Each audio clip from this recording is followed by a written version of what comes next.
কি হয়েছে মা টুনটুন? তুই কাঁদছিস কেন রে মা? মা, ও মা, আমার মেহেন্দি অনুষ্ঠান হবে না মা। এ বনের সকল পাখিরই তো মেহেন্দি অনুষ্ঠান হয়েছে। ও মা, আমার মেহেন্দির অনুষ্ঠান হবে না। মা টুনটুন, মেহেন্দির দাম অনেক রে মা। আর ওসব আয়োজন করতে অনেক টাকার দরকার। আমরা অত টাকা কোথায় পাবো মা? ওসব অনুষ্ঠান তো বড়লোকেরা করে মা। আমাদের তো সামর্থ্য নেই রে মা। ধুর, আমার আর ভালো লাগছে না। কোনো অনুষ্ঠান নেই, সাদামাটা একটা বিয়ে। এটা কোনো বিয়ে হলো নাকি? আর কুহুরা আমাকে কত কথা শোনালো। আমার কিছুই ভালো লাগে না।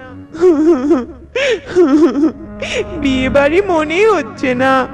এসব বলে টুনটুন অনেক কাঁদতে থাকে আর সেখান থেকে জঙ্গলে চলে যায় আর জঙ্গলে বসে কাঁদতে থাকে। এমন সময় এক জাদুকর পেঁচা আসে সেখানে।